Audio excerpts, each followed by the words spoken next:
Projeto Biblioteca Falada e Grupo de Pesquisa em Linguagem e Mídia Sonora da Unesp participam de mais uma edição do Arte Sem Barreiras. Durante 4 dias, o evento ofereceu palestras e apresentações culturais de graça para discutir a importância da acessibilidade. Hoje nós encerramos a rodada de entrevistas com o professor da Unesp, Max Vicente, sobre as eleições. Ele faz uma última análise sobre as manifestações que ocorreram no último fim de semana, a importância das mulheres nessas eleições e o cenário de ascensão da extrema-direita no Brasil e no mundo. O Unesp Notícias começa agora.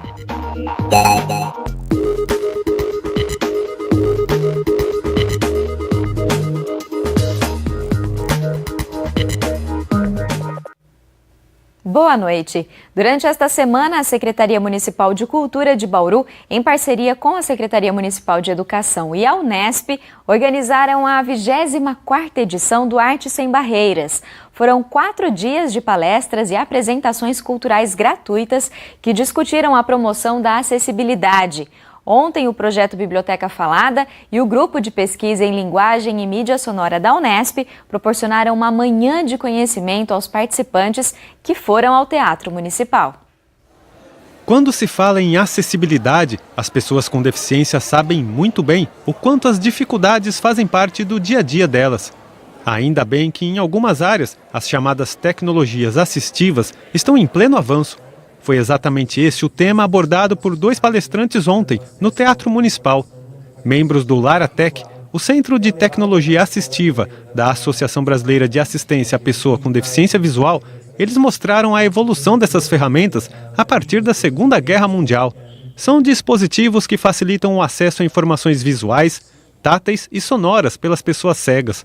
A maioria ainda é produzida fora do Brasil e chega aqui com um preço mais alto.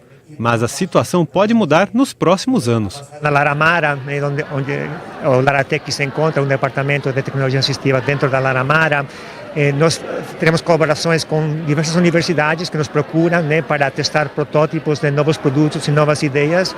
E ao longo dos mais de 15 anos que trabalhamos com tecnologia, temos tido várias parcerias, inclusive, por exemplo, com a Univale, em Santa Catarina, onde está sendo desenvolvido uma bengala eletrônica com detetor de ultrassom, para ajudar com obstáculos aéreos. No palco, Leonardo, que é cego, demonstrou aplicativos de celular que usa no dia a dia, como o leitor de tela e o sensor que identifica quando a luz do ambiente está acesa. A tecnologia ela tem trazido muita independência para a pessoa com deficiência em geral, não só visual, mas em geral. A gente pode citar aplicativos para smartphones, algumas iniciativas no campo de dispositivos em desenho universal e também, lógico, não dá para deixar de citar alguns equipamentos específicos, como leitores de livros e máquinas específicas. A palestra fez parte do evento Arte Sem Barreiras, organizado em parceria pela Prefeitura de Bauru e pela Unesp. A proposta específica dessa atividade é discutir tecnologia assistiva aplicada à cultura e à educação. Então, para isso estão palestrantes, com largo conhecimento, nessa área, e para a gente chamar a atenção para a necessidade de produções acessíveis, para a necessidade de se pensar as produções em mídia, em comunicação, sob os princípios do desenho universal. Depois do bate-papo, foi apresentado aos participantes um radiodrama gravado com alunos do Lar Escola Santa Luzia. A produção contou com o apoio técnico do projeto Biblioteca Falada, da Unesp. Até está acontecendo muitos acidentes de carro por causa do uso do celular. E como as pessoas estão caminhando, lendo mensagem no celular. Teve até um que caiu no buraco, próximo. Uma experiência marcante para participantes como o Mário, que interpretou um dos personagens. A gente transmite para as crianças nas escolas estaduais e municipais sobre as palavrinhas mágicas, sobre bastante temas sobre a mosquito da dengue, as doenças que são transmitidas. E uma vivência também especial para os integrantes do Biblioteca Falada. Já tinha feito teatro algumas vezes, já tinha participado de peças de teatro, e ver um teatro sem ver um teatro é uma experiência totalmente diferente. Então, fazer essa edição, sonoplastia, foi muito bacana. Você tem que pensar, tipo, o que a pessoa vai ouvir, o ambiente que você vai colocar para a pessoa, você dá essa sensação de movimentação, de espaço, né? Então, foi uma experiência muito bacana de fazer essa sonoplastia com o pessoal. Palestra, conversa, audiodrama. No fim, ficou a certeza de que a tecnologia e a consciência social são as chaves para a inclusão. Felizmente, a informática, quando surgiu durante a Segunda Guerra Mundial, a informática eletrônica, trouxe dentro dessa tecnologia todas as ferramentas para tornar não somente a informática, mas todos os nossos ambientes acessíveis. No entanto, precisa também da colaboração da sociedade, tem que ter consciência disso, né? Os produtores de tecnologia têm que perceber que é muito pouco esforço para tornarem seus produtos acessíveis. Então, essa parte de desenvolvimento tecnológico e consciência social são dois lados de um problema que juntos realmente contribuem significativamente para a inclusão.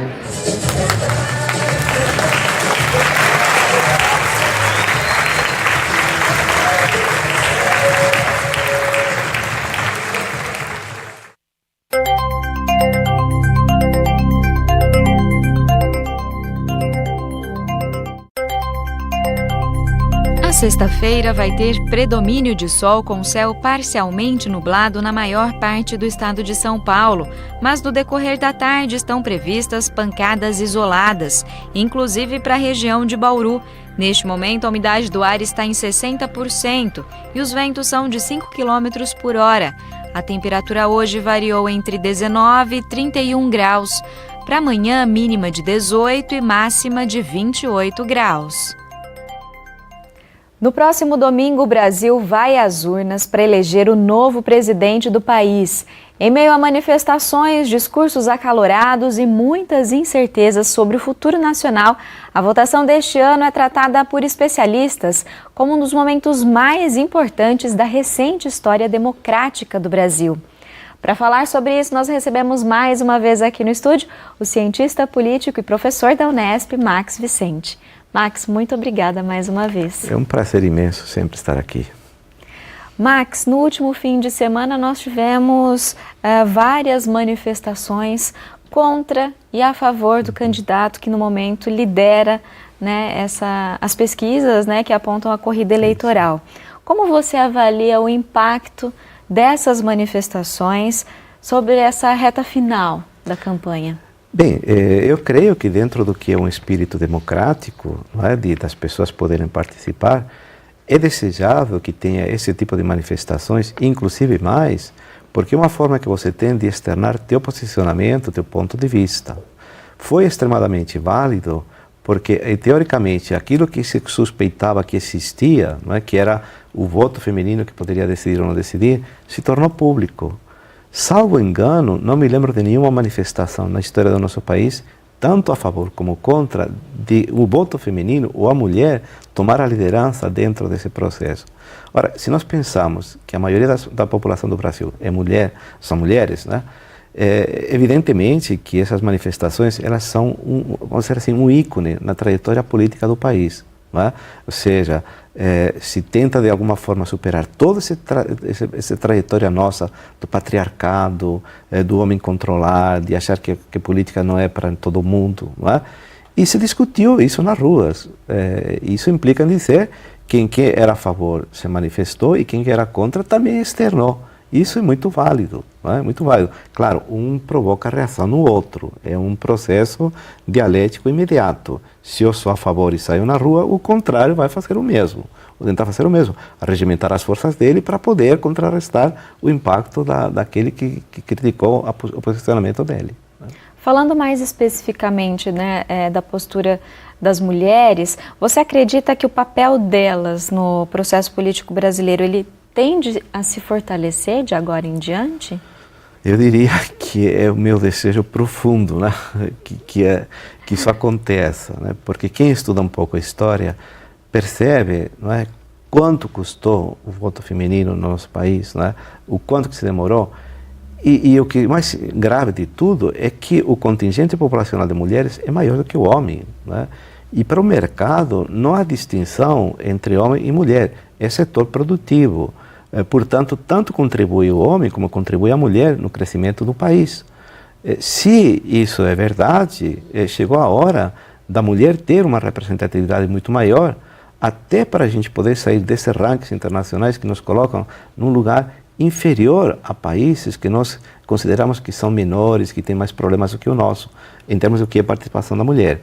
Portanto, desde o meu ponto de vista, essa manifestação e esse desejo da mulher participar é algo que pode, sim, de alguma maneira muito radical, muito profunda, interferir no processo político. Porque o que nós tivemos até agora foi uma espécie de, bom, já que a lei diz, vamos ter que fazer. Né? Mas agora não, agora ficou claro que a mulher quer. Né? E isso é muito importante, né? Que almeje o cargo, porque a visão que pode ter uma mulher com relação a determinados temas é muito diferente da visão que pode ter o homem. E com isso quem ganha é a democracia e somos todos nós. Né? E já pode ter influências para esta eleição. Com toda certeza. Não há a menor dúvida de que é um segmento que pela primeira vez ganha um estudo específico, porque até agora o que nós tínhamos? Os trabalhadores, não é? Quer dizer, os sindicatos, não é? Mas não, agora é uma questão de gênero, que ultrapassa o sindicato, o que ultrapassa uma categoria. Não é? E a mulher percebeu que ela tem que avançar em termos de elaboração de leis, de projetos, de áreas que são de interesse dela, e está entendendo que é o momento de participar. E elas podem decidir sim.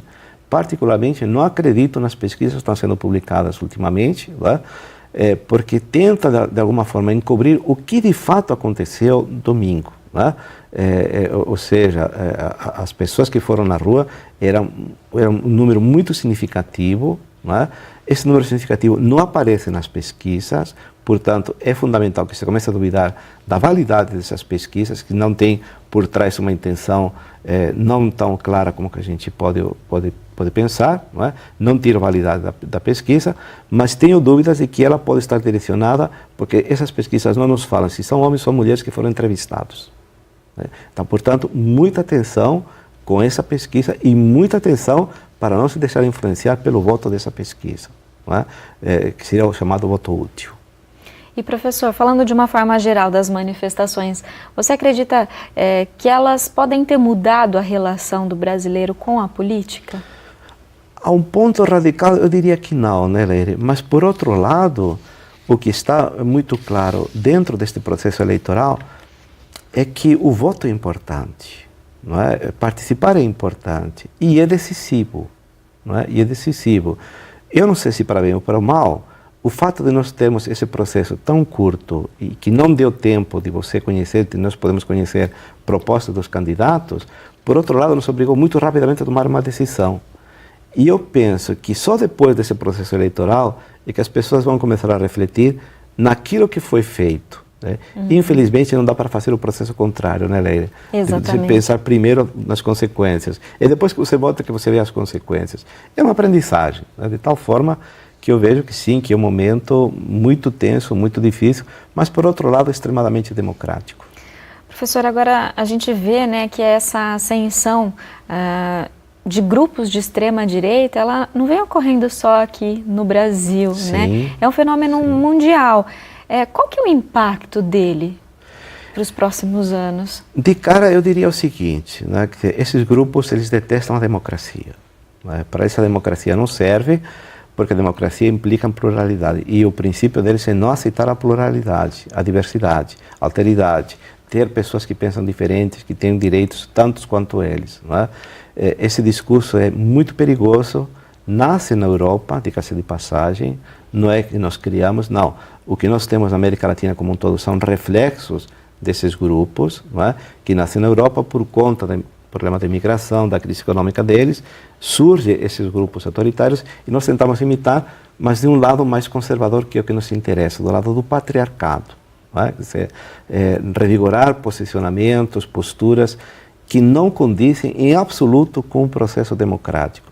Portanto, o processo democrático ele tem que ter medidas rigorosas, duras com esses grupos, porque não é isso que a população quer e não é isso que a democracia defende. Não é? Se eles querem participar dentro do jogo democrático, não é? Então que abram mão da radicalidade. E isso eles não estão dispostos a abrir sob nenhuma das hipóteses. Professor, eu te agradeço por mais essa vinda aqui, por todas essas semanas que a gente pôde, né, conversar sobre esses temas tão importantes para a decisão do próximo domingo, e agora é aguardar nas urnas, né, o resultado. Exatamente, e que as pessoas pensem, e todos nós pensemos muito, né, na hora de votar. Nós estamos, no fundo, projetando um país para 4, talvez mais anos. Né? Exatamente, é uma responsabilidade muito grande. Muito né? grande. Muito obrigada mais uma vez, professor. Eu que agradeço a oportunidade. O Nesp Notícias está chegando ao fim, mas você pode manter contato com a gente. Tem uma sugestão? Envie para o nosso número de WhatsApp. É o 14998361190. Uma boa noite para você e eu te espero aqui amanhã. Tchau!